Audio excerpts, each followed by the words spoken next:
네, 안녕하세요. 오늘 저는 여러분들과 함께 북한 영화의 역사를 네 차례에 걸쳐서 여러분들과 함께 이야기할 한상원이라고 합니다.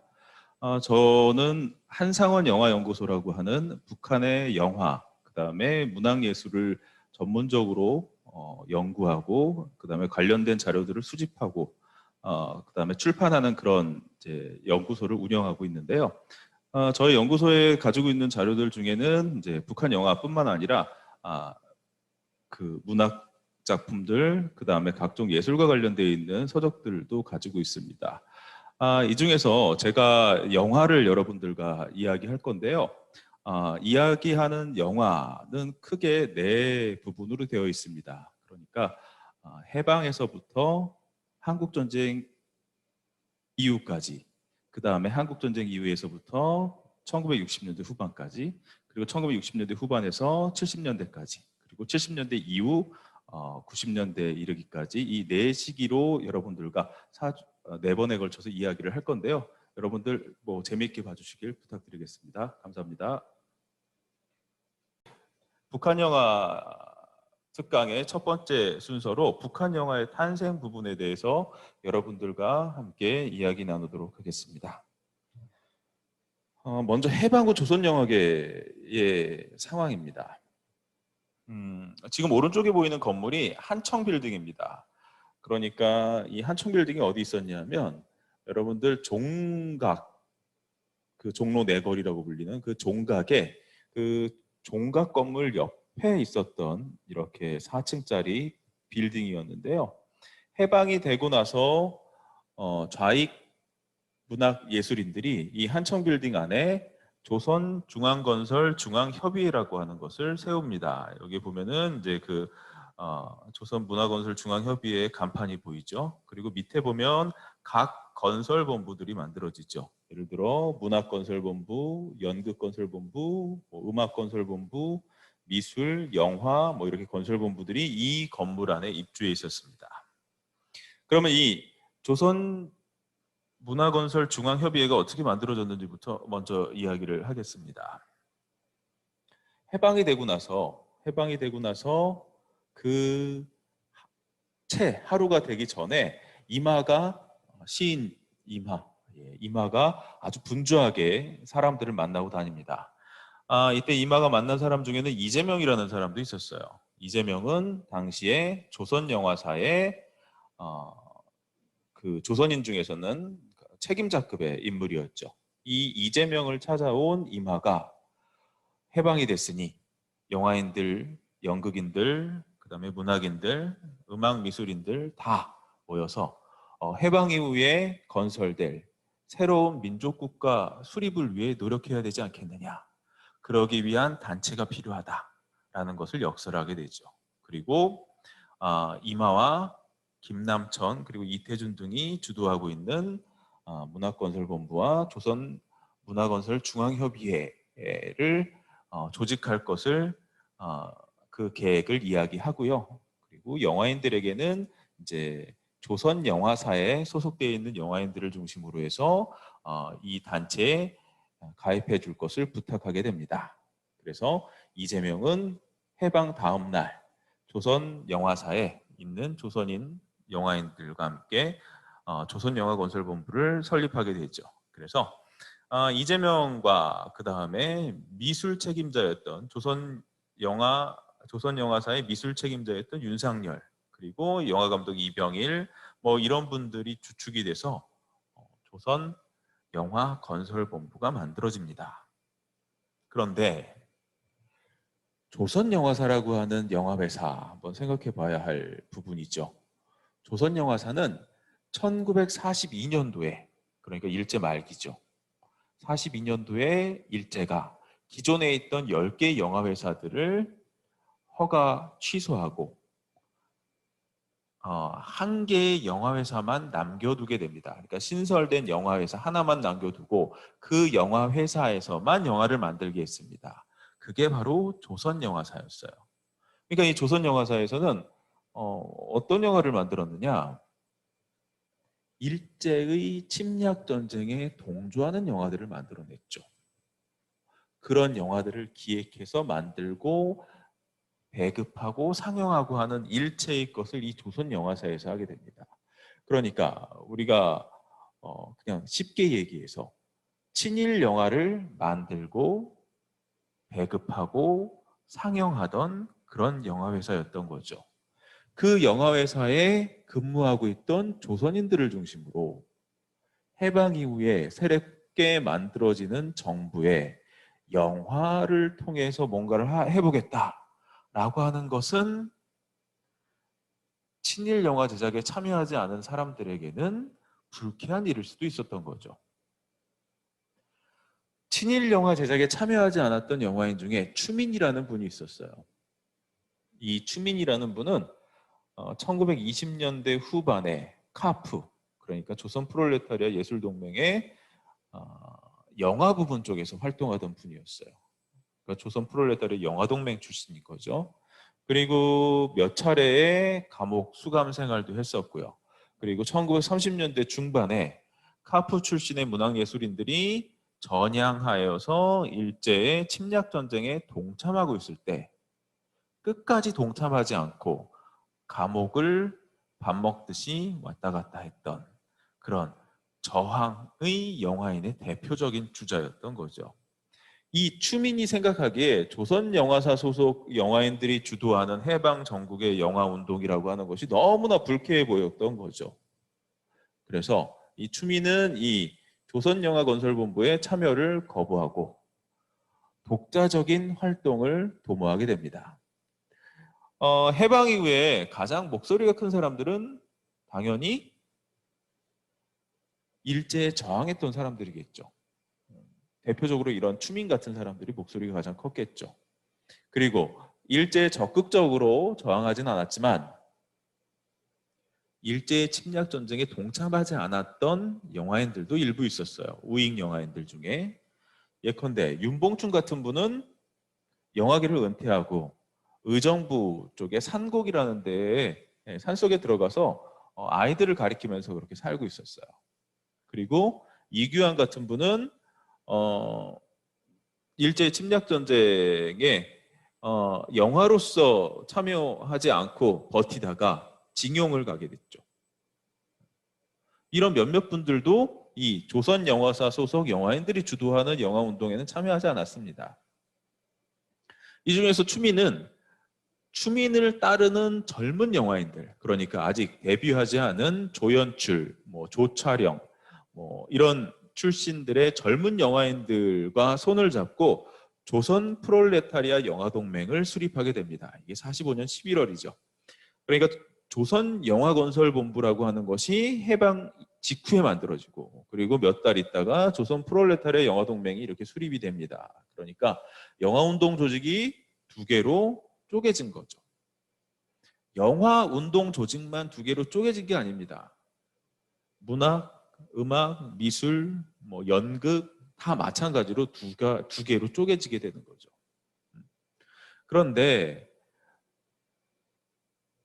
남북이 분단되어 있는 상황에서 그리고 정부를 특히 쪼개진 남북이 합쳐져서 통일된 민족 국가를 수립하는 데 있어서 이렇게 운동 조직 자체가 분열되는 거가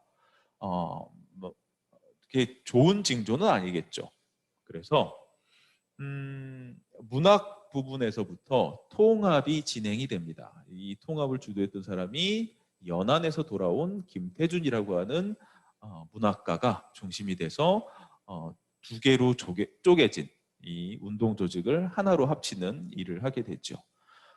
영화 건설본부와 프롤레타리아 영화동맹도 이 흐름에 맞춰서 하나로 통합되게 됩니다. 그리고 만들어진 단체가 조선영화동맹이라고 하는 단체입니다. 조선영화동맹은 말 그대로 범영화인 조직이었어요.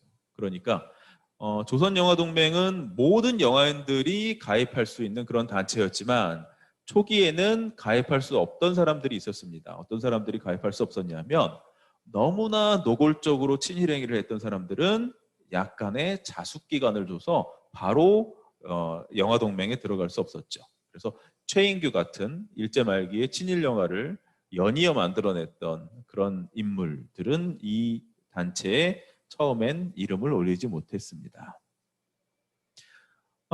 이 조선영화동맹은 처음에는 이제 위원장이 안종화 선생이 위원장이었고요. 그 다음에 서기장은 추민이 맡게 됩니다. 그러니까 안종화는 약간 우익 쪽의 인물이고요. 추민은 좌익 쪽의 인물이죠. 그러니까 좌익과 우익이 하나의 울타리 안에 모여 있는 형세였습니다. 그러다가 모스크바 삼상회의 결과 좌우의 분열이 일어나게 되죠. 그런데 아무래도 조선영화동맹 같은 경우는 진보적인 단체를 지향했기 때문에 좌익 쪽에 치우쳐 있었죠. 민주주의 민족전선이라고 하는 좌익 정당의 산하단체에 소속돼 있기도 했었고요. 그러다 보니까 안종화 선생을 비롯해서 우익 영화인들이 이 영화동맹에서 하나 둘 탈퇴하기 시작합니다. 그러면서 좌우 분열이 극심한 가운데 1946년도 말 정도 되면 이 영화동맹은 좌익 영화인들이 주도하게 되죠. 그 좌익 영화인들을 꼽아보면 뭐 이재명, 윤상열, 그리고 뭐 문예봉, 윤용규, 서광재 뭐 이런 영화인들이 이 조선 영화동맹을 운영하게 됩니다. 1946년도에 1차 미수공의가 열리고요. 1차 미수공의에서 조만간 통일된 민족국가 수립을 미국과 소련이 돕겠다라고 하는 이제 잠정적인 합의가 있었고요. 그리고 그 구체적인 실천을 위해서 47년도에 2차 미수공의가 열리게 됩니다.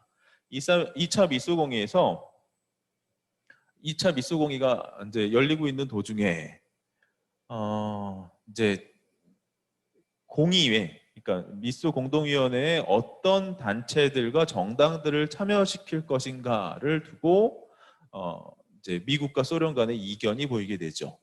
소련은 이 모스크바 삼상회의 결과를 수용하지 않는 측, 그러니까 반탁을 주장했던 사람들은 미수공의에 참여시키지 말자라고 주장하게 되죠. 그렇게 된다면 미수공의는 좌익들만 참여하게 되는 그런 이제 상황이 발생을 하게 되는 거죠. 그러니까 미국이 이것을 반대하게 됩니다. 그러면서 2차 미소공의가 그냥 흐지부지 끝나게 됩니다. 그러니까 이제 결론을 내지 못하고 정회되고 있는 중에 이 좌익과 우익 간의 이견 차이를 좁힐 수 있는 영향력, 정치적인 영향력을 가지고 있던 여운형이 사망하게 되죠. 그리고 이 미수공의를 선전하기 위해서 좌익 단체들이 전국으로 흩어져서 이 미수공의를 홍보하고 그 다음에 좌익들의 소위 대중화 운동 차원에서의 많은 동조자들을 획득하는 그런 활동들을 하고 있었는데요. 이렇게 전국으로 흩어져 있던 사람들이 여운형의 사망 소식을 듣고 서울로 오게 됩니다. 그리고 1947년 8.15를 맞게 되는 거죠. 미군정 경찰 측과 우익 측에서는 좌익들이 서울로 모이는 거에 대해서 좋지 않게 생각을 했어요. 그래서 이 좌익 단체들의 중심 인물들을 하나둘 체포하기 시작하죠. 그리고 1947년 8.15를 앞두고 남한 내에서의 좌익 활동을 금지시키게 됩니다. 이러니까 금지 활동을 할 수 없는 사람들, 그리고 체포영장이 발부된 중심 인물들은 지하로 숨거나 아니면 북한으로 가거나 아니면 남한에 남아서 빨치상 투쟁과 같은 지하 활동을 하거나 하는 식으로 이제 활동의 반경을 바꾸게 됐죠. 1948년도에 단독 정부가 수립됩니다. 남한에도 북한에도 단독 정부가 수립되고요. 남한의 단독 정부가 수립되고 나서 남한에서는 국가보안법이 만들어집니다. 그러니까 국가보안법 하에서 과거 좌익 활동을 했던 모든 사람들도 자수를 해서 좌익 활동을 말 그대로 죄를 면제받아야 하게 되는 거죠. 면제받는 방법은 국민보도연맹이라고 하는 단체에 가입해서 교육을 받고 나는 좌익 활동을 더 이상 하지 않겠다라고 하는 확실한 전향의 증거를 보여주고, 그 다음에 열심히 교육해서 모든 사람들이 이 사람은 전향이 완료됐다라고 판단됐을 때 그 사람들을 국민보도연맹에서 내보내주는 형식으로 이제 전향을 시키게 됩니다. 국민보도연맹이 만들어진 게 49년 12월이었어요. 그리고 1차 수료자가 나온 게 1950년 6월이었습니다. 한국전쟁이 일어나던 때죠. 그런 상황에서 남한 내에서는 월북한 영화인들이 출연하거나 만든 영화들에 대해서는 상영 금지 처분을 내리기 시작합니다. 1948년도에 부산에서 만든 해연이라는 영화가 부산 경찰에 의해서 필름이 압수되는 사태가 벌어지게 되죠. 그 해연에 출연했던 배우들이 대거 월북했다라는 이유로 그렇게 됐던 거죠. 그리고 50년에는 상춘이라는 영화가 또 상영 금지됩니다. 이 상춘이라는 영화는 일제강점기에, 그러니까 1941년도에 김영화 감독이 만든 아내의 윤리라고 하는 영화를 일제시대 때 검열에서 삭제됐던 한 10분 정도의 분량을 더 붙여서 제목을 상춘으로 바꿔서 상영하고 있던 중이었어요. 그러니까 이 영화는 일제강점기 때 만들어진 영화였는데도 불구하고 그 영화에 출연했던 영화인들이 월북했다라고 하는 이유로 상영이 중지된 거죠. 이 말은 우리나라에서 일제강점기에 만들어진 영화는 한 편도 상영할 수 없다라는 이야기입니다. 일제강점기 때 만들어진 영화 중에 그 영화에 출연했던 배우나 그 영화의 제작에 참여했던 스태프들 중에 북한으로 간 사람이 한 명 이상은 모든 영화가 있습니다. 그러니까 그것을 꼬투리 삼아서 영화를 상영할 수 없게 한다면 일제강점기 때 만들어진 영화는 우리나라에서는, 그러니까 남한에서는 갖고 있으면 안 되는 영화, 상영될 수 없는 영화였던 거죠. 그래서 아주 아쉽게도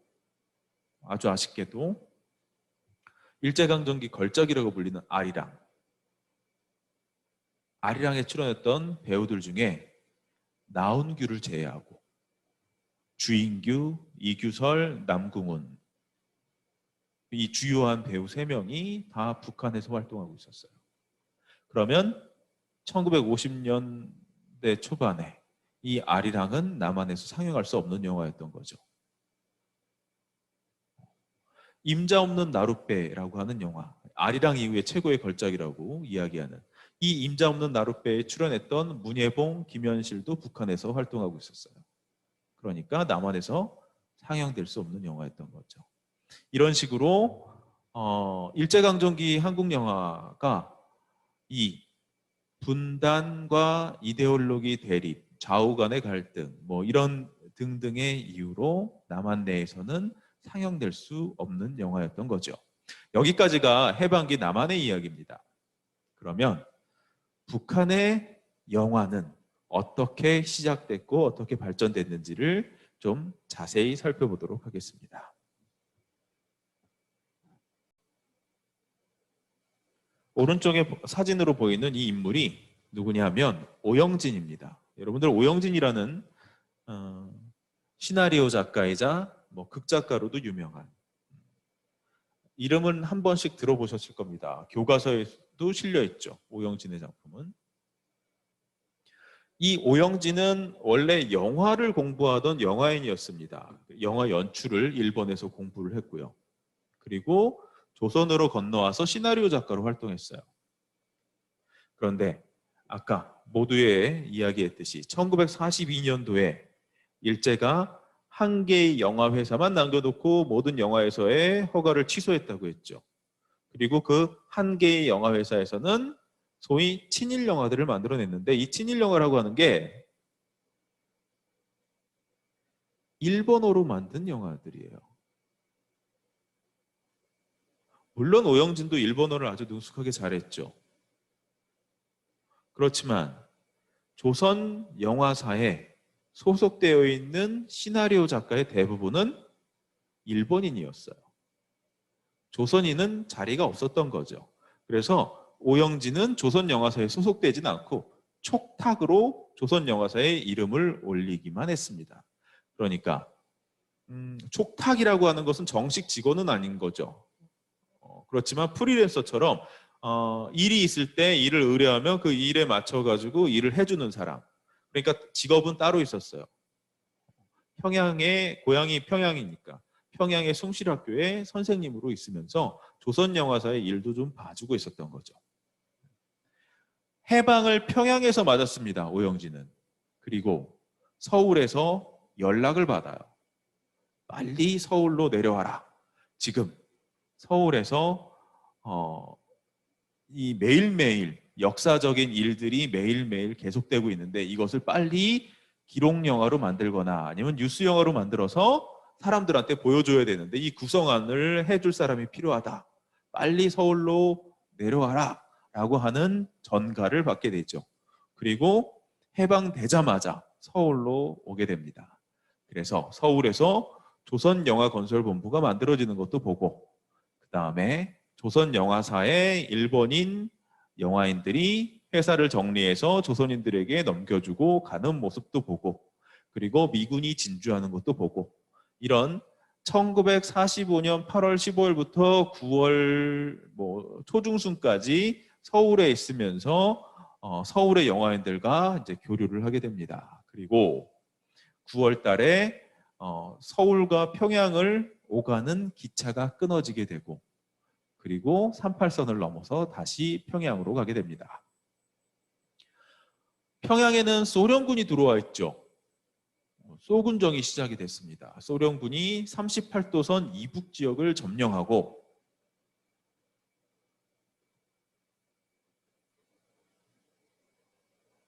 소군정을 시작을 하는데 이 소군정이 하는 활동들을 비롯해서 38선 이북 지역에서 일어나고 있는 역사적인 사건들을 카메라에 담아야 되는데 영화인이 없어요. 북한에는.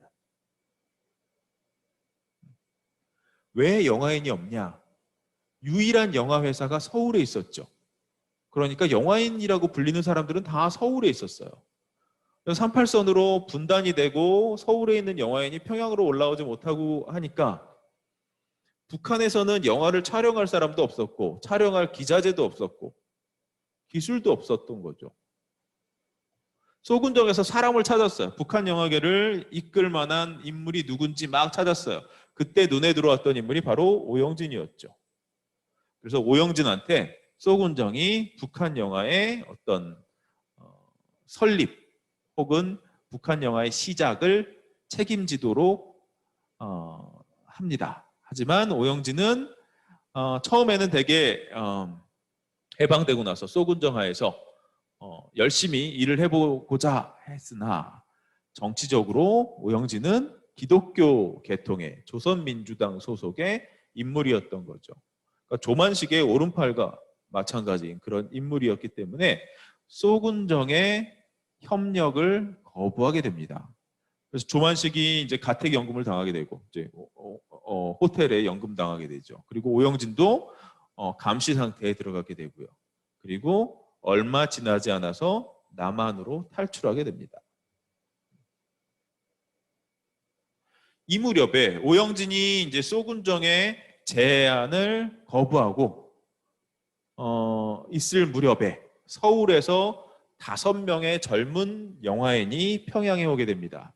이 사람들은 서울의 영화동맹에서 보낸 사람들이에요. 서울의 영화동맹에서 평양에서 일어나고 있는 역사적 사건들, 행사들 이런 것들을 기록해서 그것을 해방 이후에 일어났던 어떤 역사적인 일들을 뉴스를 만들거나 아니면 기록 영화로 만들 그럴 필요가 있었겠죠. 그래서 소장 영화인들 5명을 평양으로 보냅니다. 이 사람들이 어떤 사람들이냐면 정준채, 윤재영, 최순흥 이런 사람들이었어요. 이런 사람들이 평양에 와서 이제 촬영을 시작하게 되는데, 평양에는 아까 말씀드렸듯이 영화를 만들 수 있는 사람도 없었을 뿐더러 기술도 없었고 뭐 설비도 없었잖아요. 기자재도 없었고. 근데 이 사람들이 카메라를 들고 왔어요. 그리고 소군정에서는 이 사람들을 데리고 북한의 영화 사업을 시작해야 되겠다라고 판단을 한 거예요. 그래서 이 사람들을 남한으로 내려보내지 않고 조선공산당 북조선 분국 산하의 영화반을 조직하라고 합니다. 그래서 이 사람들이 영화반을 조직하고 북한 영화가 처음으로 시도되게 됩니다.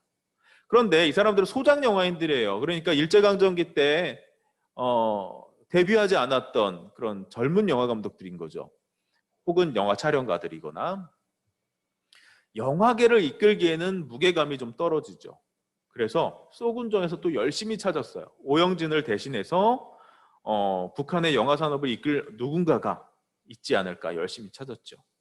그래서 찾은 사람이 바로 주인규라고 하는 인물입니다.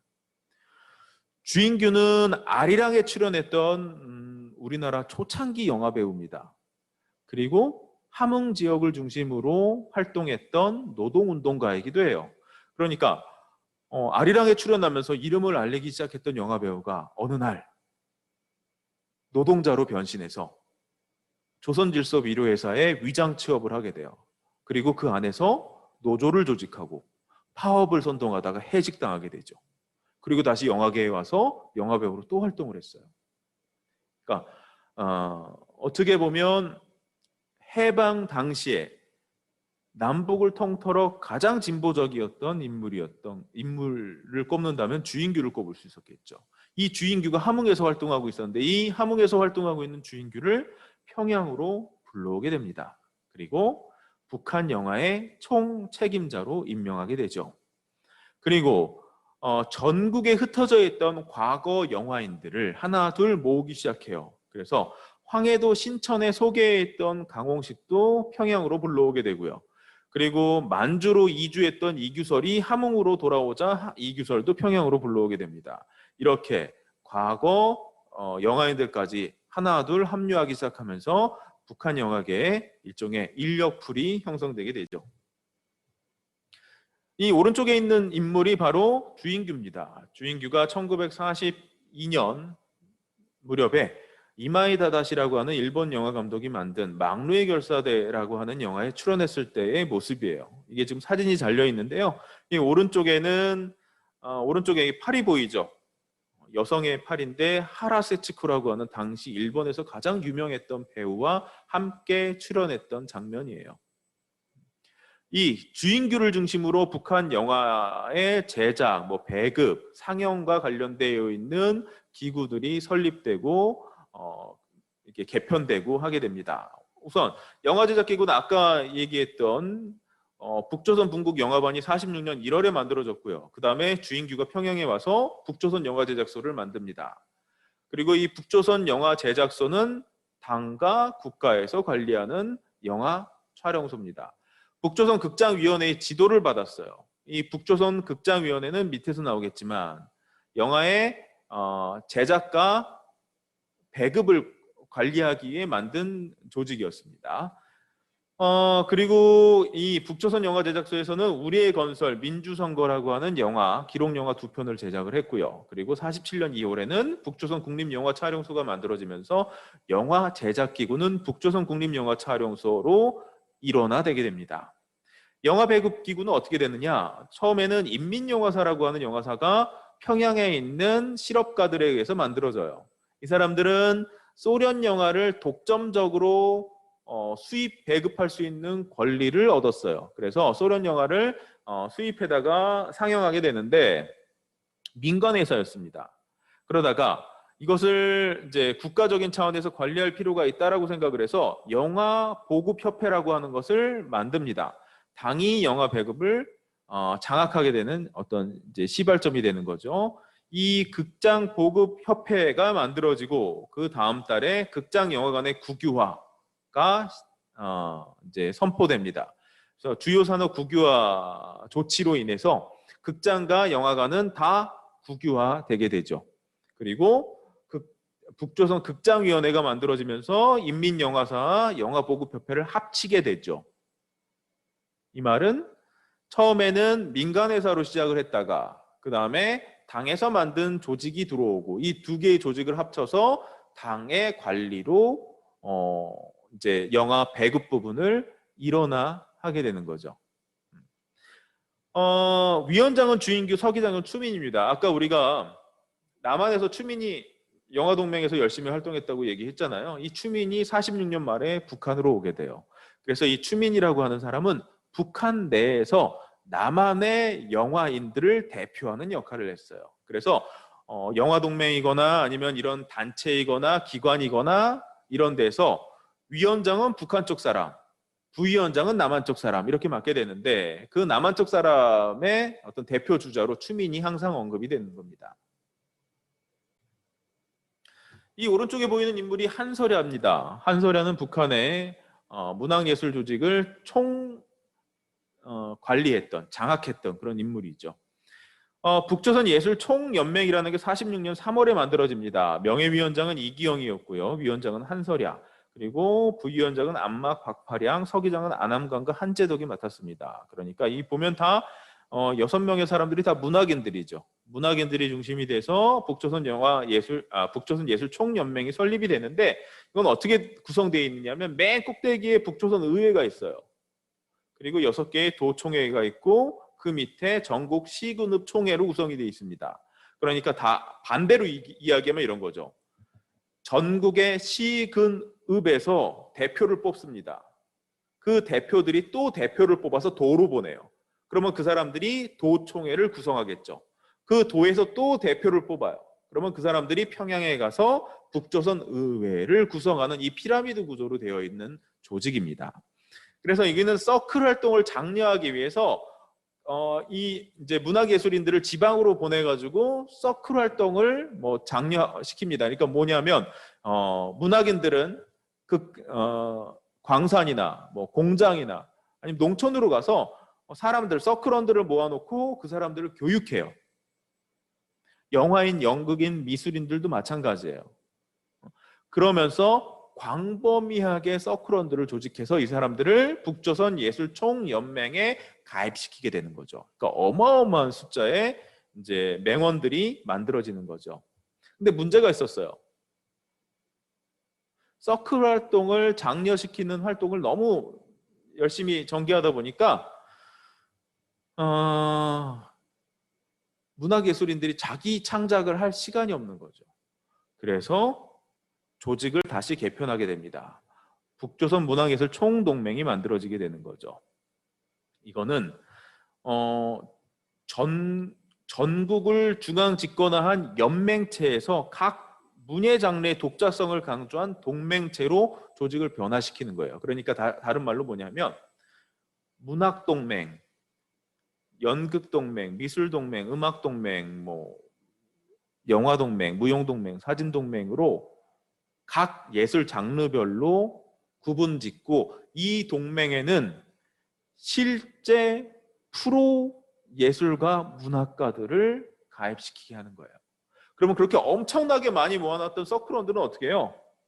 서클원은 직총 문화인부로 보내버려요. 그러니까 이제 이 문학예술 부분을 좀 정비를 하는 거죠. 그러니까 서클 활동하는 사람들은 직장 총연맹, 그러니까 직총으로 보내버려서 직총에서 관리하게 하고 말 그대로 문학예술 활동을 열심히 할 사람들은 이 조선문학예술총동맹에 가입해서 전문적인 문학예술 활동을 하게 하는 식으로 이제 바뀌게 됩니다. 여기에 영화동맹도 만들어지는 거죠. 영화동맹은 처음에 인원이 너무 적었기 때문에 영화를 뭐 취미로 하는 사람은 없었겠죠. 그러니까 전문가가 원체 적다 보니까 동맹이 되지 못하고 위원회로 시작했어요. 그래서 북조선 영화위원회가 만들어졌고 3개월 만에 영화동맹으로 승격하게 됩니다. 그래서 처음에 북조선 영화위원회의 위원장은 주인규였고요. 그리고 영화동맹으로 격상됐을 때의 위원장은 강홍식이 맡게 됩니다. 이 오른쪽에 보이는 인물이 바로 강홍식입니다. 강홍식이 복지말이라고 하는 영화에 출연했을 때의 모습이죠.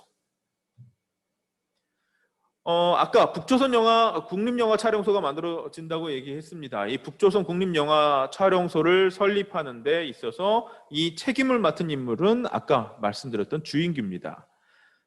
북조선 임시인민위원회에서 북조선 국립영화 촬영소 설립을 위한 결정서가 채택이 돼요.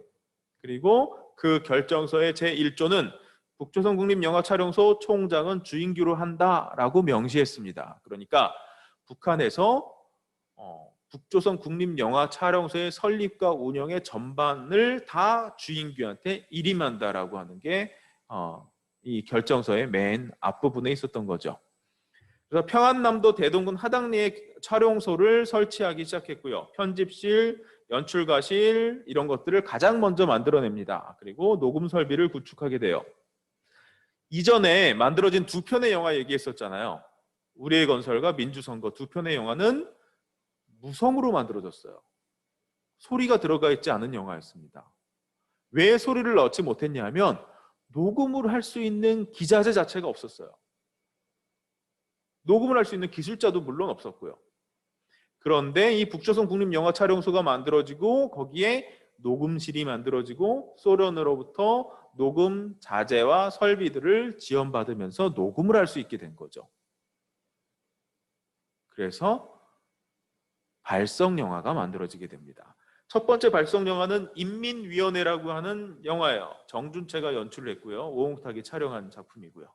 그리고 48년 2월부터는 뉴스 영화도 만들어지게 됩니다. 그래서 조선시보 제1호가 48년 2월에 민정식에 의해서 만들어지게 됩니다. 이 오른쪽의 사진은 국립영화 촬영소의 스튜디오 안입니다. 이렇게 스튜디오 안에다가 세트를 지어놨죠. 이 세트는 내 고향이라고 하는 영화의 세트예요. 그 영화를 제작하게 됩니다.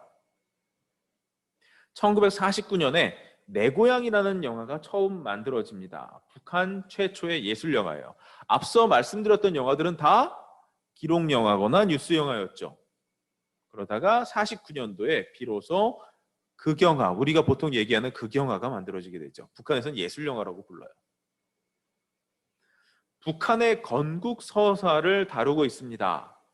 그러니까 지주의 박해를 받는 소작인이 너무 흥분한 나머지 지주한테 저항하죠. 저항하는데 경찰한테 끌려가요. 그래서 유치장에 갇히게 돼요. 그 유치장에서 독립운동가를 만나게 되는 거죠. 그 독립운동가가 저 백두산에 가면 빨치산 투쟁을 하는 사람들이 있으니까 거기를 한번 가봐라 라고 하고 유치장을 탈출해서 백두산으로 가서 빨치산 투쟁을 하게 되고, 그리고 해방된 조국에 돌아와서 토지개혁을 비롯한 이런 해방된 조국을 건설하는 사업에 앞장선다라고 하는 일종의 조선민주주의 인민공화국이 어떻게 만들어졌는지를 보여주는 건국서사를 담고 있습니다. 원래 첫 번째 영화는 상징성이 있잖아요. 그래서 어떤 영화를 첫 번째 영화로 할까 막 토론이 있었어요. 그래서 어떤 사람들은 조선인들이 가장 좋아하는 춘향전을 첫 번째 영화로 하자라고 주장하는 사람도 있었고요. 다른 사람들은 그 당시에 토지개혁의 성과가 엄청나게 크니까 이 토지개혁을 소재로 한 이기영의 땅이라고 하는 작품을 영화로 하자라고 주장하는 사람도 있었고요. 그런데 이제 결론은 이 영화, 그러니까 첫 번째로 만들어지는 예술 영화가 북한 정권 수립 1주년 기념 영화니까 북한에서 정부가 어떻게 수립되었는지를 보여주는 그런 내용을 담은 작품을 해야 되겠다라고 하는 그런 결정으로 이게 이제 선택이 된 겁니다. 두 번째 영화는 용광로라는 영화예요. 김영근이 시나리오를 썼고 민정식이 연출을 했고요. 일제가 해방되고 나서 그냥 간 게 아니라 기관 시설들을 파괴하고 갔어요. 용광로도 파괴를 하고 갔습니다. 그 파괴된 용광로를 복구하기 위한 인민들의 노력, 그리고 이것을 방해하는 남한 내 스파이들의 활약, 뭐 이런 것들을 다루고 있는 작품입니다. 그리고 세 번째 작품은 그 당시에 남한과 북한이 38선을 경계로 두고 서로 국지전을 벌이고 있었습니다. 특히 황해도 옹진반도는 남한 땅이었는데 이 옹진반도로 갈 수 있는 방법은 육로로 가는 방법은 없었어요. 그러니까 배로 갈 수밖에 없었죠. 그러니까 마치 육지긴 육지인데 섬처럼 고립되어 있는 지역입니다. 그러니까 그 지역에서 국지전이 자주 일어났어요. 은파산이라고 하는 산이 그 부근에 있었어요. 그래서 은파산 전투를 소재로 해서 만든 영화입니다. 이 영화의 연출은 북한 영화의 총책임자였던 주인규가 맡았고요. 시나리오는 또 내 고향이라는 작품을 연출했던 강홍식이 맡게 됩니다.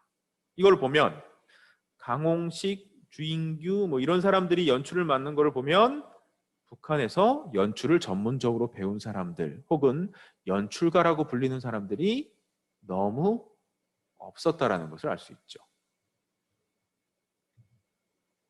그러다가 한국전쟁이 발발하게 됩니다. 6.25 전쟁이 발발을 하고요. 6.25 전쟁이 발발하고 이제 중요한 거는 전황을 속보처럼 빨리빨리 인민들에게 전달해 주는 거죠. 그래서 기존의 조선시보라고 불리는 뉴스 영화 외에 특별 시보, 그러니까 특별 뉴스를 제작 상영하게 됩니다. 그 특별 뉴스의 제목이 바로 조국 통일을 위하여라고 하는 제목의 뉴스입니다. 한국전쟁 기간 동안 총 48편이 제작됐다고 얘기해요. 그러니까 기존의 뉴스, 한국전쟁 중에 제작된 기존의 조선시보가 한 7, 80편 정도 됐었고요. 그 다음에 특별시보가 한 48편 정도 되니까 100한 2, 30편 정도 되는 작품들이 뉴스들이 이 한국전쟁 기간에 북한에서 제작됐음을 알 수 있는 거죠. 조국 통일을 위하여의 제1호는 어떤 거냐? 서울에 입성하는 인민군을 담고 있고요. 그 다음에 서울을 해방하기 위한 인민군의 전투 모습을 담고 있고요. 그 다음에 인민군이 점령한 지역에서 토지 개혁을 실시하는 모습을 담고 있다고 합니다. 그리고 기록 영화들도 막 제작이 됩니다. 행사 기록 영화는 계속 제작이 됐어요. 예를 들어서 뭐 3.1절 행사, 그 다음에 노동절 행사, 그다음 8.15 행사 뭐 이런 것들은 이제 매년 이제 기본적으로 제작되는 것들이고요. 그거 외에 북한이 대외적으로 혹은 대내적으로 전쟁에 관련된 것들을 선전하기 위해 만든 기록 영화들도 있어요. 예를 들어서 이 전쟁은 정의로운 전쟁이다라는 것을 해외에 강조하기 위해 만든 영화가 정의의 전쟁이라고 하는 기록 영화예요. 그리고 이 전쟁이 미국의 침략 전쟁이라는 것을 국제사회에 알리기 위해서 세계의 고함이라고 하는 영화도 만들었고요. 그 다음에 미군이 북한 지역과 만주 지역에다가 사용한 세균탄을 고발하는 세균 만행이라고 하는 작품도 만들었고요. 그 다음에 황해도 신천 지역에 있었던 학살 사건을 또 기록 영화로 담은 신천 대중 학살 사건도 있었고요. 그 다음에 전쟁이 끝나고 휴전이 되고 이제 전쟁에서 우리가 승리했다 이런 것들을 강조해서 보여주는 승리의 날이라고 하는 작품도 있었고요. 그 다음에 전쟁이 끝나고 고향으로 돌아온 사람들, 이 중에는 포로들도 있었겠죠. 이런 사람들을 그린 조국의 품 안으로라고 하는 작품도 이 시기에 만들어집니다. 그러니까 전쟁이 발발하고 뉴스 영화 그리고 시보 영화라고 기록 영화들이 이제 이렇게 만들어졌던 거죠. 전쟁기 때는 또 예술 영화들도 만들어집니다. 그러니까 초기에는 뉴스 영화와 기록 영화를 만드는 데 집중했어요. 그러다가 1950년 말에 중국이 참전하게 되면서 전쟁이 장기화될 것 같다라고 하는 판단을 한 것 같아요. 그러니까 전쟁이 장기화됐을 때 인민들에게 기록 영화나 뉴스 영화가 보여주지 못하는 전쟁의 어떤 적개심이나 아니면 전의를 앙양하는 그런 역할을 해주는 예술 영화가 필요하다라고 판단을 한 거죠. 그래서 예술 영화를 5편 제작하게 됩니다. 이 예술 영화들은 북한 지역 같은 경우는 미군이 어마어마한 폭격을 했기 때문에 모든 웬만한 시설들은 다 파괴돼서 영화 관련된 시설들도 당연히 파괴돼서 남아있지 않았던 거죠. 그래서 처음에는 땅굴을 파고 그 땅굴 안에다가 현상소도 만들고 편집실도 만들고 막 해가지고 영화를 만들다가 중국과 이제 협상을 하게 돼요. 그래서 중국에 있는 장춘의 동북 전형이라고 하는 촬영소에 6개의 스튜디오 중에 3개를 빌리게 돼요. 그래서 그 3개의 스튜디오에서 이러한 영화들을 만들어냅니다. 그래서 가장 먼저 만들어진 영화는 소년빨치산이라고 하는 작품이에요.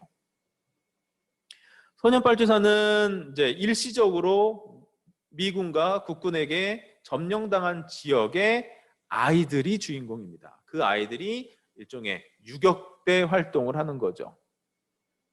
그래서 안주 지역의 탄광 소년 근위대 아이들의 이제 활동을 그린 작품이었고요. 그다음에 두 번째 작품은 또다시 전선으로라고 하는 작품입니다. 이 작품은 부상당해서 후송된 군인이 몸을 회복해서 다시 전선으로 나가서 공훈을 세운다라고 하는 내용이고요. 그다음에 향토를 지키는 사람들은 일시 점령된 마을 사람들이 유격투쟁을 벌이는 내용을 담고 있습니다. 여기에서 마을 사람들이 이제 이런 유격투쟁에 참여하게 되고 이제 미군에 의해서 점령당했음에도 불구하고 미군에 대해서 저항하게 하는 중요한 매개체로 이 토지 그리고 고향 뭐 이런 것들을 이제 중요한 소재로 사용하고 있었던 거죠. 그리고 비행기 사냥꾼조. 미군이 6.25 전쟁 동안에 북한의 전 지역에 엄청난 양의 폭탄을 쏟아부었다라는 말씀을 드렸죠. 북한군이, 인민군이 그리고 북한 인민들이 가장 두려워했던 것이 바로 그 미군 비행기예요. 그래서 전쟁 중에 기관총으로 이 미군 비행기가 지나가는데 쏴봤어요. 낮게 나르는 비행기는 격추시킬 수 있었던 거죠. 그래서 김일성이 이 미군 비행기를 격추시킬 수 있는 그런 비행기 사냥꾼 조를 많이 편성해라라고 하는 지시를 내리게 됩니다. 그래서 실제 미군 비행기를 엄청나게 많이 추락시킨 어떤 병사의 이야기를 영화로 만든 게 바로 이 비행기 사냥꾼조라고 하는 영화입니다. 그리고 정찰병이라는 영화가 1953년도에 만들어지고요. 낙동강 전선을 배경으로 이학철 부대가 포로를 통해 알아낸 정보로 전투를 승리로 이끈다라고 하는 내용입니다. 이렇게 5편의 영화가 한국전쟁 중에 만들어졌고요. 그리고 빨치산의 처녀라고 하는 작품을 준비 중에 전쟁이 끝나게 되는 거죠. 이 빨치산의 처녀는 여러 가지 이유로 제작이 중단됐다가 재개됐다가 다시 중단됐다가 이런 것들을 반복하고 하다가 1954년 12월에 완성이 됩니다. 황해도 지역에서 활약한 여성 빨치산 조옥희라고 하는 빨치산을 모델로 해서 만든 작품입니다. 이 오른쪽에 있는 사진이 바로 빨치산의 처녀의 한 스틸이죠. 오른쪽에 있는 배우가 빨치산의 처녀에서 주인공 역을 맡았던 문예봉입니다.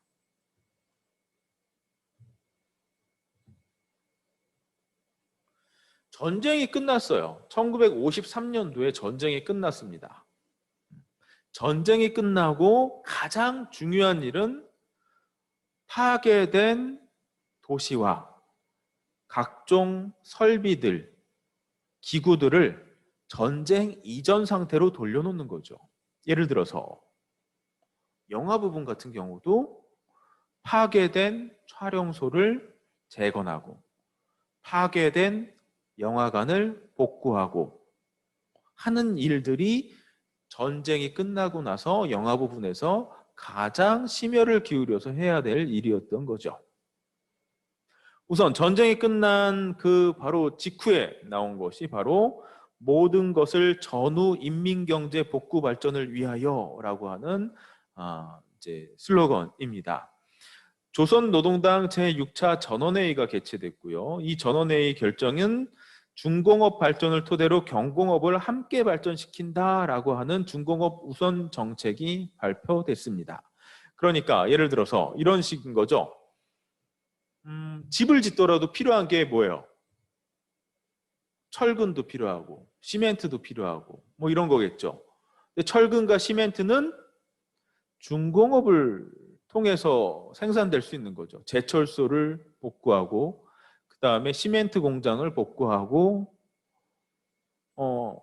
그다음에 사람들이 먹을 것을 많이 먹기 위해서는 비료 공장도 있어야 되고, 이런 중공업 시설들을 먼저 복구한 다음에 거기에서 생산된 것들을 통해서 경공업을 발전시키자라고 하는 게 전후 복구의 기본적인 원칙이었습니다.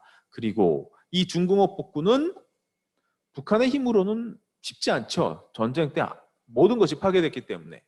그러니까 소련을 비롯해서 동유럽 소위 사회주의 형제 국가들, 그리고 중국 이런 데의 도움을 많이 받게 되는 겁니다. 그리고 단계별 경제 발전 계획도 수립하게 돼요. 1단계는 우선 전후 복구 계획을 우선 세워야 되잖아요. 세부적인 안 같은 것들을 세워야 되겠죠. 그래서 전쟁이 끝난 직후부터 54년 초까지는 그 계획을 세우는 기간으로 뒀어요. 그래서 준비 사업과 정리 사업들을 먼저 하고요. 그다음에 2단계로는 54년부터 56년까지 3년 동안 전쟁 전 수준으로 회복시키겠다. 이 3개년 계획을 수립하게 됩니다. 그리고 57년부터 61년까지는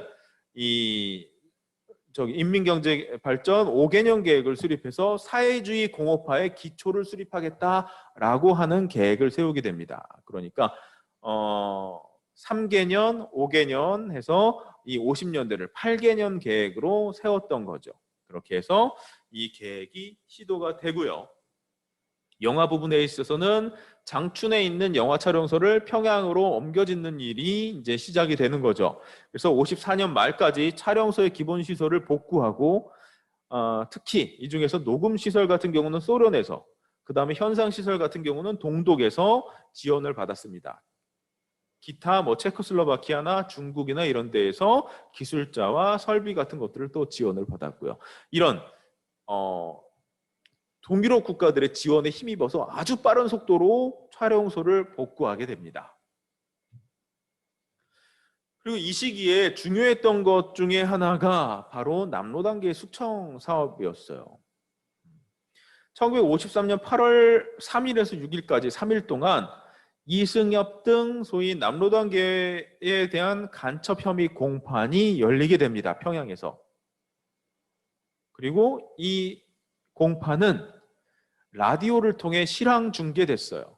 라디오가 없는 사람들은 그런 사람들을 위해서 시내 곳곳에 스피커를 설치해서 이 공판을 듣도록 했습니다.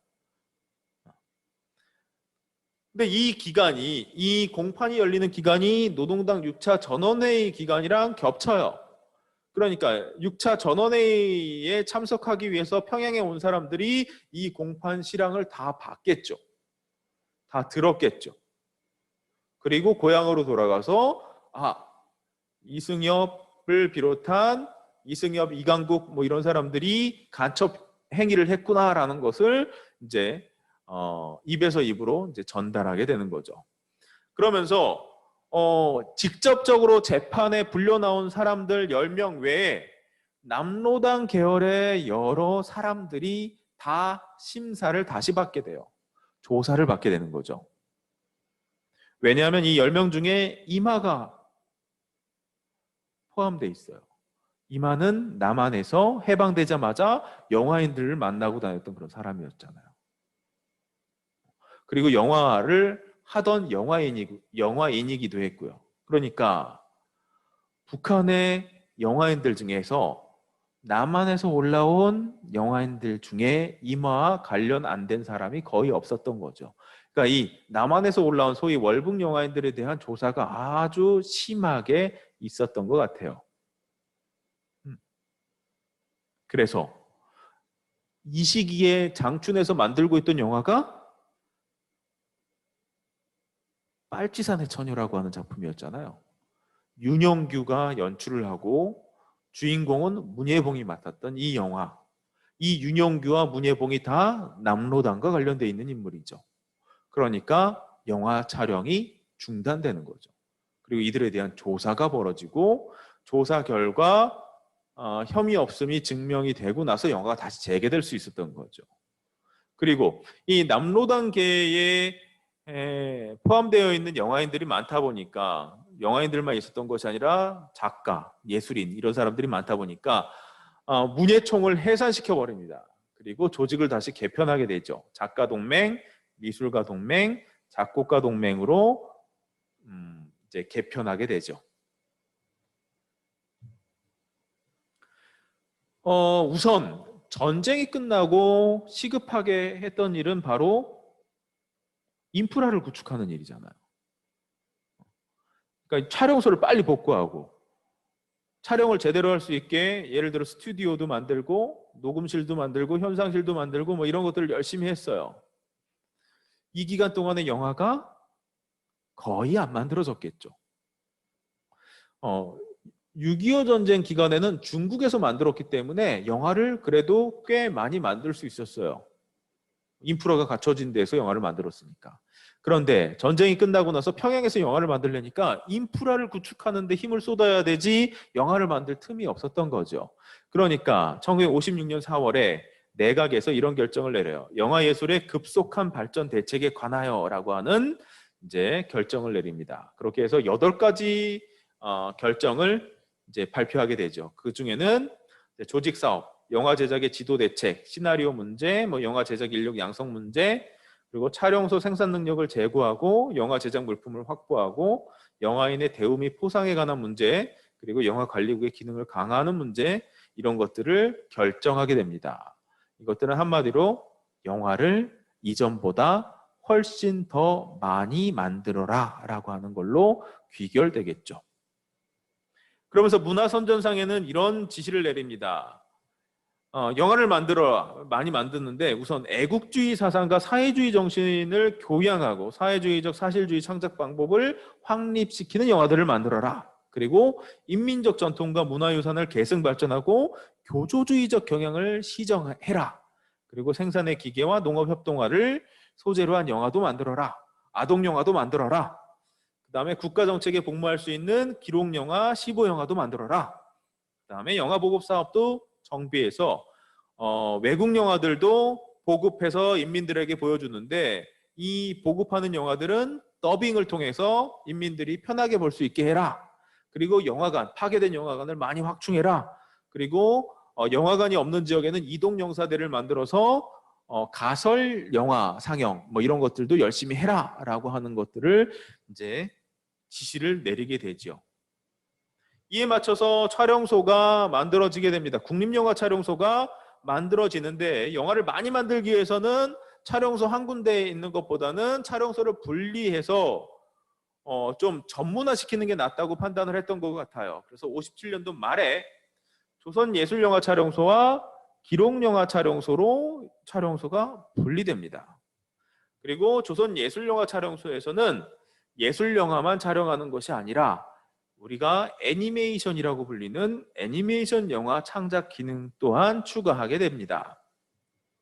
그리고 기록영화 촬영소도 만드는데요. 이 기록영화 촬영소는 기존의 기록영화 15영화 외에 과학영화라고 하는 것도 창작하도록 합니다. 그러니까 이 과학영화라고 하는 건 뭐냐면 과학적 지식을 인민들에게 알려주기 위해서 영화로 쉽게 만들어낸 거죠. 예를 들어 장티푸스, 뇌염 뭐 이런 것들은 과학영화에 들어가는 거죠. 그런 것들을 정보를 관객들에게 알려주기 위해 만든 거니까요. 그리고 아예 전쟁 영화를 전문적으로 만드는 촬영소도 만들어라 라고 지시를 내리게 됩니다. 그래서 군사물을 전문적으로 제작하는 조선인민군 28 영화 촬영소를 59년 5월 16일 날 설립하게 됩니다. 이거는 좀 달라요. 뭐가 다르냐? 조선예술영화 촬영소나 기록영화 촬영소는 문화성 관장이에요.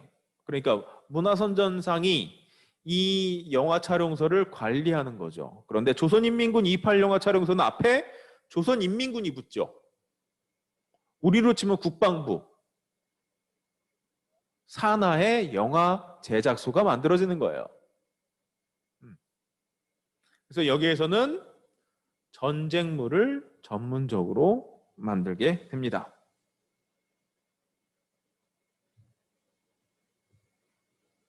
그리고 영화예술의 급속한 발전을 위해서 어떤 대책들을 하느냐? 우선 영화를 많이 만들기 위해서는 시나리오가 많아야 되겠죠. 우선 시나리오가 많아야지 그 많은 시나리오 중에서 어떤 영화를 만들 것인지를 고를 거 아니에요. 그러니까 우선 시나리오 창작을 많이 해야 돼요. 그런데 시나리오 작가가 없어요. 전문 시나리오 작가가 몇 명 되지 않았던 거죠. 그래서 이 몇 명 되지 않은 시나리오 작가들이 만들어낸 작품 수가 몇 편 안 되니까 고르기도 쉽지 않은 거죠. 그래서 우선은 시나리오 편수를 많이 늘려야 되겠다라고 생각을 한 거예요. 그래서 시나리오 위원회라고 하는, 그러니까 촬영소 안에 몇 명의 시나리오 작가로 구성되어 있는 이 위원회를 시나리오 창작사라고 하는 일종의 기구를 만듭니다. 독립된 기구로 만들어요. 그래서 확대하는 거죠. 이 시나리오 작가들은 어디서 보충해요? 바로 기존의 문학인들 중에서 시나리오를 잘 쓸 것 같은 사람들을 추려서 한 20여 명을 이 시나리오 창작사로 보냅니다. 젊은 작가들도 있지만 송영처럼 아주 관록 있는 작가들도 시나리오 창작사에 시나리오를 써서 보냈어요. 시나리오 창작사에 소속되지는 않았겠지만, 그러니까 송영을 비롯해서 추민 뭐 이런 1920, 30년대부터 활동하던 문학 예술인부터 전쟁 기간 때 이제 전쟁 실기나 뭐 이런 것들을 쓰면서 작가로 데뷔한 아주 젊은 작가들까지 한 20여 명으로 구성된 시나리오 창작사에서 1인당 뭐 한 두세 편씩 시나리오를 창작하도록 합니다. 그래서 1957년에 31편의 작품이 창작이 돼요. 이 중에는 장편이 25편, 단편이 6편이 있었던 거죠. 그러니까 이 31편이라고 하는 편수는 엄청난 숫자입니다. 왜냐? 이때까지 북한에서 만든 영화, 예술 영화의 편수가 불과 10편이 안 돼요. 10편이 안 되는 영화를 만들던 수준에서 그거의 3배에 다다르는 31편의 시나리오가 창작된 거죠. 57년에만. 56년까지 10편 정도밖에 안 되는 영화를 만들었던 북한에서 시나리오가 57년에만 31편이 만들어진 거예요. 그러니까 시나리오가 많이 창작되죠. 그리고 시나리오가 많이 창작돼서 그 중에서 선택된 영화들을 만드는데, 그 영화를 만드는데 시간이 너무 많이 걸리면 몇 편의 영화를 못 만들겠죠. 그래서 영화를 만드는데 시간을 단축시키는 방법들을 고안해요. 그래서 어떤 걸 만드느냐? 고정 제작단 제도라고 하는 것을 실시하게 됩니다.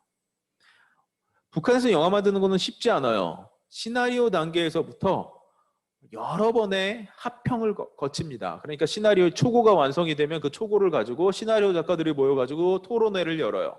그러면 그 토론회의 결과에 맞춰서 시나리오를 수정해요. 그래서 그 시나리오를 몇 차례에 걸쳐서 수정을 해서 최종 고가 나오면 그거를 가지고 영화의 제작에 들어가게 되죠. 그래서 영화 제작단이 꾸려지게 됩니다. 영화 제작단과 시나리오 작가가 또 토론을 하게 되죠. 그래서 영화 감독은 그 시나리오에 맞춰서 촬영 시나리오를 또 써요. 그러니까 콘티를 만드는 거죠. 이 콘티를 만드는 만드는 것을 또 토론하게 됩니다. 합평회를 또 가져요. 그러니까 계속 회의만 하는 거죠. 그렇게 해서 러시 필름이 나오면 촬영을 한번 하고 그 나온 필름을 가지고 또 토론을 하게 돼요. 몇 차례 영화가 완성될 때까지 뭐 10차례 이상의 토론이 계속 열리게 되는 거죠. 그때마다 수정이 가해지게 됩니다. 그러면 영화를 한 편 만드는데 시간이 엄청나게 오래 걸리는 거죠. 아까 말씀드렸던 빨치산의 처녀 같은 경우는 52년부터 영화 제작에 들어갔는데 완성은 54년 말에 이루어졌어요. 2년이 넘는 기간이 걸렸죠. 영화 한 편에. 그리고 55년도에 만든 영화들도 1년 이상의 촬영 기간이 들어갔어요. 이런 것들을 좀 단축하자라고 하는 것이 고정 제작단 제도입니다. 그러니까 시나리오를 우선 시나리오를 창작할 때부터 연출가와 함께 움직이게 되는 거예요. 그래서 시나리오 작가가 이러이러이러한 것들을 영화로 만들 것이다 라고 얘기하면 연출자는 그것들을 준비해요. 그러니까 시나리오 작가, 연출가 같이 준비하는 거죠. 그리고 그 시나리오에 맞춰서 캐스팅과 다 끝내요. 그리고 시나리오가 완성되면 바로 슈팅에 들어가는 거죠. 영화 촬영에 들어가요. 그러면서 영화 촬영하는 중간중간에도 수정사항이 있으면 바로바로 그 수정한 사항들을 적용할 수 있게 긴밀한 협조를 갖는 거죠. 그리고 촬영이 완성이 되면 연출가 중에 한 사람, 그러니까 이 연출가가 2명인 겁니다. 연출가 중에 한 사람은 다음 작품 준비를 해요. 그러면 다음 시나리오 작가와 다음 작품의 세팅을 하는 거죠. 그리고 나머지 한 촬영가가 마무리 작업을 하게 되는 겁니다. 그러면은 이 2편의 영화가, 그러니까 한 편 반을 만드는 시간에 2편을 만드는 거죠. 그러니까 영화의 촬영 기간도 줄일 수 있을 뿐더러 영화 제작의 그 제작 기간도 줄일 수 있는 그런 제도를 한 거죠. 그래서 7명으로 구성되어 있어요. 연출가가 2명이라는 게 특징이죠. 한 사람이 영화를 마무리 지을 때 다른 한 연출가는 다음 작품을 준비하는. 그리고 촬영, 미술, 제작, 부연출이 팀으로 움직여요. 그러니까 어떤 감독은 어떤 촬영가가 같이 움직이는 거죠. 이 팀으로 움직이면서 이 팀이니까 이야기 하는 것이 훨씬 더, 커뮤니케이션이 훨씬 더 쉽겠죠. 그러니까 영화가 빠른 속도로 만들어질 수 있게 이런 제도를 실시하게 됩니다. 그리고 부족한 영화인들을 양성하기 위한 방안도 고려돼요. 우선 북한의 영화 산업과 영화 예술을 이끌어갈 영화 간부가 필요하겠죠. 그래서 1954년 4월에 영화 간부학교라고 하는 것을 설치하게 됩니다. 그래서 문화선전성 영화기술 양성소를 영화 간부학교로 확대 발전을 시켰고요. 양성 기간은 9개월입니다. 그래서 이제 간부학교에는 촬영반, 녹음반, 현상반이 설치되어 있었고요. 기존의 영사기사반은 이제 중앙영화보급사로 이관시킵니다. 왜냐하면 영사기사는 전국에 있는 이 극장에 있는 영사기사들을 대상으로 하잖아요. 그러니까 이 촬영소에 있는 사람들을 대상으로 한정하기 위해서, 그러니까 보다 전문적이고 실질적인 교육을 하기 위해서 이런 영화간부학교를 설치했던 거죠. 그리고 영화 배우의 숫자가 적으면 항상 보는 영화마다 똑같은 배우들이 나오겠죠. 그러니까 영화 배우를 좀 늘릴 필요가 있다라고 생각을 한 거예요. 근데 그 영화 배우들을 갑자기 늘릴 수는 없죠. 기존의 배우들 중에서 이 영화 배우로 편입을 시켜야 되는데 이 사람들은 어떤 사람들로 데리고 오느냐? 가장 뛰어나다라고 판단이 드는 연극인들, 그러니까 북한의 국립극단에서 있는 연극 배우들과 개성 시립극단에서 활동하고 있는 연극 배우들을 영화 배우로 활용하는 방안을 고안하게 됩니다. 그래서 58년도에 국립영화촬영소 배우극단, 그러니까 기존의 영화 배우들이죠. 이 국립영화촬영소 배우극단과 국립극단 그리고 개성 시립극단 이 3개를 하나로 뭉쳐버려요. 그리고 그 중에 인원들을 둘로 쪼갭니다. 그래서 하나는 국립 제1연극극장, 다른 하나는 국립 제2연극극장으로 재편하게 되는 거죠. 제1연극극장의 총장은 황철이 맡게 되는 거고요. 제2연극극장의 총장은 배용이 맡게 됩니다. 그래서 이 2개의 거대한 극단이 만들어지는데 이 극단은 연극도 하면서 영화에도 출연하게 돼요. 그러니까 기존의 영화 배우들은 영화를 주로 출연했잖아요. 근데 이 사람들이 국립극단 소속이 되니까 어떻게 돼요? 연극도 출연하면서 영화에도 출연할 수 있는 거고. 기존의 국립극단이나 개성 시립극단 소속의 배우들은 연극에만 출연했는데 영화에도 출연할 수 있게 되는 거죠. 그러니까 영화에서 볼 수 있는 배우들의 숫자가 3배가 는 거예요. 훨씬 더 많아졌죠. 훨씬 더 다양한 배우들을 볼 수 있고 다양한 연기를 확인할 수 있게 되는 거죠. 그 다음에 신인들을 양성할 수 있는 방법으로 영화학교를 설립하게 됩니다. 우선 연극학교라는 게 있었어요. 1953년 11월에 국립극장과 예술극장 부속 예술학교가 있었습니다. 이거는 일종의 연극학교였죠. 예술학교를 종합예술학교로 이제 격상시키는데 이 종합예술학교가 나중에 분리되면서 59년도에 평양연극영화대학으로 발전하게 됩니다. 그래서 평양연극영화대학의 영화 부분을 보면 어떤 부분이 있느냐? 우선 연출 부분을 책임지는 연출가 코스, 그 다음에 촬영가가 되는 영화 촬영가 코스, 그 다음에 영화 배우, 영화 이론 전문가를 양성한 그런 코스가 4가지 학과로 구성되어 있었던 거고, 이 사람들은 여기에서 이런 교육을 받은 후에 촬영소로 들어가서 촬영소에서 실무를 이제 경험하게 되는 거죠. 전쟁 이후에 북한에서 만든 주요 예술 영화들을 한번 살펴보겠습니다.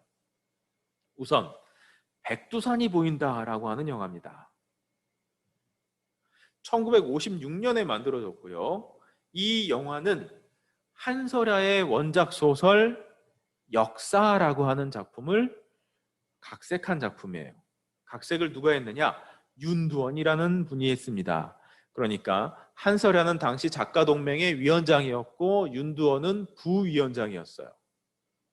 그러니까 한설야의 대표작이라고 하는 작품을 각색하는데 신인들한테 맡길 수는 없는 거죠. 그래서 부위원장인 윤두원이 직접 이 작품의 각색을 맡았고요. 연출은 김낙섭이 맡게 됩니다. 이 김낙섭은 6.25 전쟁 전에 모스크바에 있는 저기 영화학교에 소련으로 영화 유학을 갔던 그런 사람이에요. 그래서 소련에서 영화 공부를 하고 와서 북한에서 이렇게 중요한 영화의 연출을 맡게 되는 거죠. 이 영화는 어떤 의미가 있느냐? 북한에서 처음으로 김일성의 항일 유격 투쟁의 내용을 소재로 삼은 영화예요. 이전에도 항일 유격 투쟁에 관한 내용들이 나오거나 언급이 됩니다. 그렇지만 구체적이지 않아요. 예를 들어 내 고향이라는 영화에서도 관철이라는 주인공이 관필이라는 주인공이 이 유치장을 탈출해서 유격대원이 돼요. 유격대원이 돼서 일본 경찰과 막 전투도 벌여요. 그렇지만 그게 구체적으로 어떤 전투인지, 김일성과 어떤 관련이 있는지 이런 것들을 구체적으로 언급하진 않습니다. 그냥 전투를 보여주고 유격대 활동을 했다라고 얘기하지 구체적으로 어떤 사건이라고 얘기하지 않는데, 이 작품은 김일성이 만주 지역에서 했던 황리어즈와 신안차 전투를 소재로 하고 있어요. 구체적인 어떤 역사적 사실을 소재로 한다라고 하는 측면에서 의미가 있는 작품이고요. 그 다음에 북한 영화에서 처음으로 김일성이라고 하는 캐릭터가 등장합니다. 그 이전에 김일성이 물론 안 등장한 건 아니에요. 그렇지만 김일성이 등장한 거는 다 기록 영화 화면 속에 실제 김일성의 모습을 삽입시킨 거죠. 내 고향에서도 김일성이 나오지만 그건 실제 김일성의 모습이에요. 이 영화에서는 김일성이라는 캐릭터가 등장하는 거죠. 이 영화는 이후에 만들어진 항일 유격 투쟁 영화의 기원이 되는 작품입니다. 59년도에 애국자라는 영화가 나왔고요. 밀리마 이야기하라라고 하는 영화가 또 나옵니다. 그리고 60년에 불사조라고 하는 영화도 나오고요. 그 다음에 우리가 다음 시간에 얘기할 훨씬 더 많은 수의 항일 유격 투쟁 영화가 59년도부터 쏟아져 나오기 시작합니다. 그거의 기원이 되기 시작하는 그런 영화이죠. 그 다음에 또 이제 특색 있는 영화로 사도성 이야기라는 영화가 있습니다. 이 영화는 무용극이에요.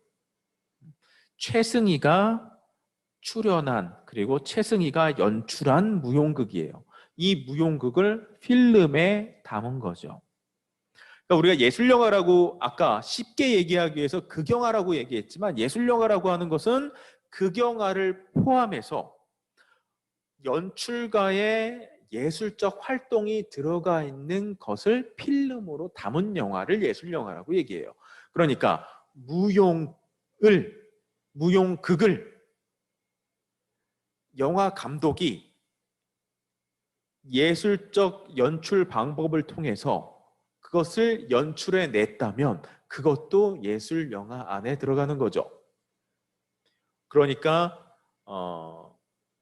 이렇게 무용극을 포함해서 가극이라고 하는 뮤지컬, 그 다음에 창극이라고 하는 판소리를 하는 사람들이죠. 그 사람들이 출연하는 창극, 이런 무대에서 하는 것들을 필름에 담은 것들도 보통 예술 영화라고 합니다. 이것을 잘한 영화 감독이 정준채라고 하는 분이에요. 이 정준채라는 분은 저 어렸을 때부터 이런 무용이나 연극이나 뭐 이런 무대극을 되게 좋아해서 이런 것들을 필름에 담는 것들을 많이 연구를 했어요. 그래서 이 최승희의 무용극인 사도성 이야기도 이 정준채가 시나리오를 쓰고 연출을 하게 됩니다. 그리고 이거는 예술 영화 중에 북한 최초의 칼라 영화이기도 합니다. 물론 북한에서 칼라 영화는 이미 1950년에 나옵니다.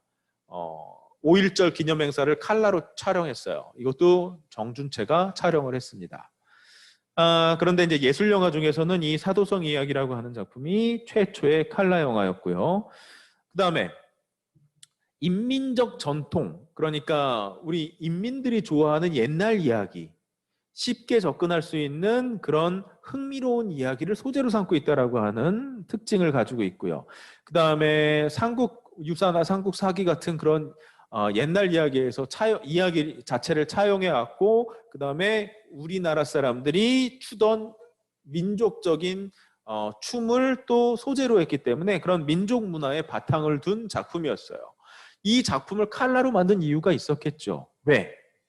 당시 북한에서 국제적으로 소개해 줄 수 있는 세계적인 예술가가 바로 최승희였기 때문에 당시 모든 나라에서 행사가 있을 때마다 북한의 대표단을 요청할 때 그 대표단에 꼭 최승희를 같이 보내달라고 부탁을 했어요. 그 정도로 사회주의권에서 최승희의 위상과 영향력은 어마어마했던 거죠.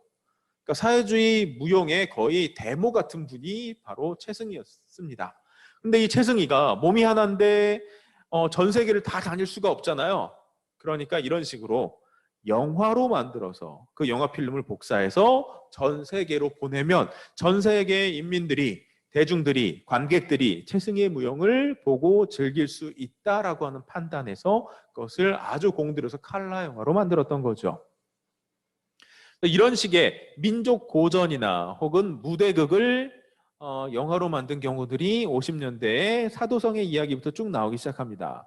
심청전 같은 경우는 창극, 그러니까 심청가라고 하는 판소리가 있잖아요. 그 판소리를 무대극으로 만들어서 그것을 또 영화로 담은 것이 바로 이 심청전이었고요. 그 다음에 춘향전이라고 하는 우리나라 사람들이 가장 좋아하는 민족 고전을 또 영화로 만들었었고요. 황해의 노래, 아까 이야기했던 작품 중에 빨치산의 처녀라고 하는 작품이 있었죠. 이 빨치산의 처녀의 이야기를 창극으로 만들었어요. 그 창극으로 만든 것을 다시 필름으로 담은 게 이 황해의 노래예요. 그래서 이런 식으로 창극이나 가극이나 혹은 민족고전 같은 것들을 필름에 담는 작업들을 하게 되는데 그 기원이 되는 작품이 바로 이 사도성 이야기라고 하는 작품입니다. 그리고 아까 영화 예술의 급속한 발전을 위하여라고 하는 결정문과 그 다음에 내각에서 문화선전상한테 지시한 내용들을 보면 농업협동화를 주제로 한 작품을 창작하라라고 하는 그런 지시가 있었죠. 거기에 맞춰서 만든 작품이 바로 행복의 길이라고 하는 작품이에요. 북한이 해방되고 나서 했던 가장 크고 중요한 사업 중에 하나가 바로 토지개혁이었죠. 토지를 작용할 수 있는 사람들한테 무상으로 나눠줬어요. 그래서 북한 인민들은 처음으로 자기 땅을 갖게 된 거죠. 그리고 전쟁이 끝나고 나서 이렇게 개인이 가지고 있는 땅들을 모아서 협동조합을 만드는 사업을 펼치게 됩니다. 그러니까 협동화 사업을 펼치게 되는데 이것들을 홍보, 선전하기 위한 영화로 행복의 길이라고 하는 영화를 만들게 됩니다. 이 영화의 시나리오는 주동인이라고 하는 분이 만들었고요. 그 다음에 연출은 전동민이라고 하는 분이 담당했습니다. 이런 국가적인 시책, 그러니까 농업협동화를 강조해라, 혹은 수산업을 이제 어획량을 늘리기 위해서 수산업을 장려해라, 혹은 광산의 이 석탄 생산량을 늘려라, 이런 당의 요구에 맞춰서 그와 관련된 영화들이 만들어지게 됩니다. 예를 들어 바다가 보인다 같은 경우는 수산량 증산과 관련되어 있는 내용이고요. 산매 같은 경우도 이 석탄 생산량 증대와 관련되어 있는 내용입니다. 이런 내용들의 또 특징 중에 하나는 낡은 것을 고수하려고 하는 사람과 새로운 방식, 그리고 혁신적인 방식을 도입하려고 하는 새로운 세대 간의 이 갈등, 그리고 결과적으로 낡은 것은 새로운 것을 이기지 못한다라고 하는 것을 보여주는 그런 식으로 구성이 되어 있죠. 그래서 이거는 우리 다음 시간에 이야기할 천리마 시대 노동 영화들의 기원이 되는 작품이다라고 말할 수가 있겠습니다. 그 다음에 반미 영화들도 만들어져요. 전쟁을 겪고 나서 반미 사상을 고치실 필요가 있었겠죠. 그래서 이 미국이 선량한 얼굴을 하고 있지만 사실은 이중인격자처럼 겉은 선량하지만 속은 아주 승냥이 같은 아주 나쁜 마음을 품고 있다라고 하는 것을 보여주는 작품을 만들게 됩니다. 그게 한설야 원작의 단편소설 승냥이를 각색한 거죠. 시나리오는 서마린이 썼고요. 이석진이라고 하는 국립극단에서 연출을 하던 사람이 영화 쪽으로 옮겨와서 영화 연출을 맡게 됐습니다. 일제시대 때 미국인들의 많은 수가, 우리나라에 와 있는 미국인들의 많은 수가 선교사들이잖아요. 그래서 이 선교사들의 되게 뻔뻔스러운 모습, 그리고 이 6.25 전쟁 중에 이 선교사들과 미군이 저지르는 악행, 이런 것들을 고발하는 작품이 바로 이 승냥이라고 하는 작품이고요. 반미 영화의 대표적인 작품입니다. 그리고 단편 영화 같은 것들도 만들어요. 단편 영화의 장점은 빨리 만들 수 있다는 거죠. 그러니까 마치 뉴스처럼 지금 막 일어나고 있는 중요한 사건들을 빨리 단편으로 만들어서 인민들한테 보급하면 좋겠죠. 그래서 그것을 실험한 작품이 바로 잊지 말라 파주를이라고 하는 작품입니다. 그래서 이거는 시나리오 창작사에서 빨리 만들어서 나왔고요. 그 다음에 연출은 이석진이 했고요. 배경은 남한을 배경으로 만들어졌어요. 파주잖아요. 잊지 말라 파주를. 그러니까 어떻게 된 영화냐? 파주 지역에서 미군이 민간인을 살해하는 일종의 살인 사건이 일어나요. 그 살인 사건을 모티브로 해서 만든 작품이에요. 그러니까 일종의 반미 영화인 거죠. 그래서 이런 남북 간의 분단과 남한의 비참한 삶, 이런 것들을 르포 형식으로 막 보여주는 작품들이 또 50년대부터 나오기 시작합니다. 대표적인 작품으로는 어떻게 떨어져 살 수 있으랴. 이 오른쪽에 있는 이 사진이 이 어떻게 떨어져 살 수 있으랴의 포스터죠. 위에는 막 아이가 밝게 웃고 있죠. 그리고 엄마도 막 행복한 미소를 짓고 있죠. 위에 있는 거는 북한에서의 삶이에요. 근데 밑에서는 다 찢어진 옷을 입고 있고 막 되게 힘들게 살고 있고, 이 철조망으로 군사분계선이 이렇게 가로막혀서 오도 가도 못하고 막 이런 안타까운 모습이 그려져 있죠.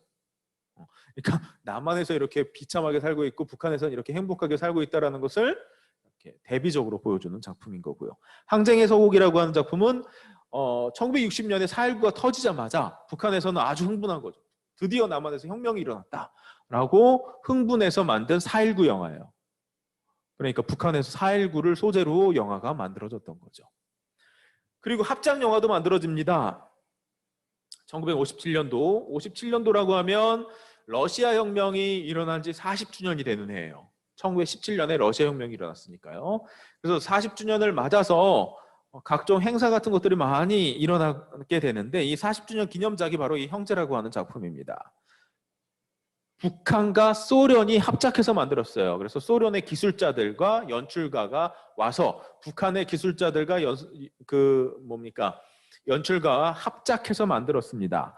그래서 김승구, 서만일이 시나리오를 썼고요. 물론 이제 소련의 시나리오 작가가 같이 동참을 했고요. 천상인이 연출을 했는데 마찬가지로 소련의 연출가가 동참을 했고요. 이 작품은 엄청난 기대 속에서 영화가 제작이 되기 시작해요. 그런데 영화가 완성이 되고 상영될 때는 만들어지면 안 되는 영화인 것처럼 엄청난 비난에 휩싸이게 됩니다. 왜냐? 8월 종파 사건이 일어나고 얼마 안 된 시점이죠. 그리고 소위 소련파에 대한 숙청 작업이 진행되고 있을 때 이 영화에 참여했던 사람들을 비롯해서 많은 사람들이 소련 사람들과 친밀한 관련을 갖고 있다라고 하는 그런 판단을 내려서 비판의 중심에 서게 되는 거죠. 그러니까 이 당시 비판의 핵심은 바로 교조주의적인 영화. 교조주의적이라는 것은 소련 영화를 본따서 만든 주체적이지 못한 영화라고 하는 뜻인 거죠. 이 교조주의적인 영화라고 비난을 엄청나게 받게 됩니다. 반면 같은 시기에 프랑스의 진보적인 지식인들이 북한을 방문하게 돼요. 이 사람들이 6.25 전쟁 때 북한 인민들이 미국에 대항해서 싸운 걸 보고 되게 감동을 받은 것 같아요. 이 지도에서 찾기 힘든 조그만 나라가 거대한 미국이라는 나라에 대항해서 싸워서 지지 않았다. 이건 뭐 대단한 일이다라고 생각을 했는지 프랑스 사람들이 카메라를 메고 북한에 옵니다. 그래서 북한의 모습을 찍으려고 했는데 이 사람들이 이제 북한에 도착해서 북한의 영화 만드는 사람들과 이야기를 하다가 이 북한의 영화 만드는 사람들이 그럼 우리가 너희들의 영화 만드는 걸 도와줄게 하면서 북한에서 동원할 수 있는 최고의 작가, 연출가, 배우들을 총동원시켜줘요. 그래서 원래 이 프랑스 사람들이 그냥 다큐멘터리를 찍으려고 왔다가 극영화를 찍게 됩니다. 그게 모란봉이라고 하는 작품이에요. 그래서 이 모란봉이라고 하는 작품은 북한의 엄청난 지원 속에서 만들어져서 프랑스 칸네 영화제에서 상영되기도 했고요. 그런데 이제 프랑스에서는 이제 제대로 상영되지 못하고 나중에 이제 이 필름이 일반에 이제 공개되게 되죠. 그리고 마지막으로 한국 전쟁과 관련된 영화들입니다. 추민가 민정식이 연출한 조국의 아들이라고 하는 영화. 여기 밑에 있는 사진이 인공기가 휘날리고 있는 이 사진이 조국의 아들이라고 하는 영화의 스틸입니다. 북한에서 만든 전후 최초의 한국 전쟁을 소재로 한 영화고요. 그리고 이 오른쪽에 보이는 이 포스터는 어랑천이라고 하는 영화의 포스터입니다. 한성이라고 하는 분이 시나리오를 썼고요. 윤영규 감독이 연출을 맡은 작품입니다. 어랑천이라고 하는 지역이 군사적으로 아주 중요한 지역이었던 것 같아요. 그 지역을 두고 인민군과 그다음에 미군 간에 뺏고 빼앗기는 어떤 이제 격전이 벌어지게 되는데 이때 이 어랑천 주민들이 이 북한 인민군과 함께 미군을 물리치는데 앞장선다라고 하는 내용의 군민 일치를 다룬 전쟁 영화입니다. 여기까지가 전후의 중요한 이제 북한의 영화들을 이제 설명한 겁니다. 그러니까 이제 북한 영화는 이제 45년도부터 시작이 되는데 인프라가 없었잖아요. 그러니까 이 시기는 북한 영화의 일종의 토대를 닦는 시기라고 생각을 하시면 됩니다. 토대를 닦아서 영화의 인력을 양성하고 영화를 만들어내고 그러다 또 전쟁을 겪으면서 이 영화와 관련되어 있는 시설들이 다시 파괴되고 그것을 또 복구하고 그 다음에 영화를 또 양산하기 위한 시스템을 구축하고 그리고 영화 인력을 배출하기 위해서 조직을 새롭게 하고 하는 식의 작업들을 이제 하던 그러니까 본격적으로 1960년대 북한 영화가 양산되는 시기를 준비하는 그런 시기라고 생각하시면 될 것 같습니다. 우리 다음 시간에 천리마 시기 북한 영화에 대해서 이어서 이제 이야기하도록 하겠습니다. 감사합니다.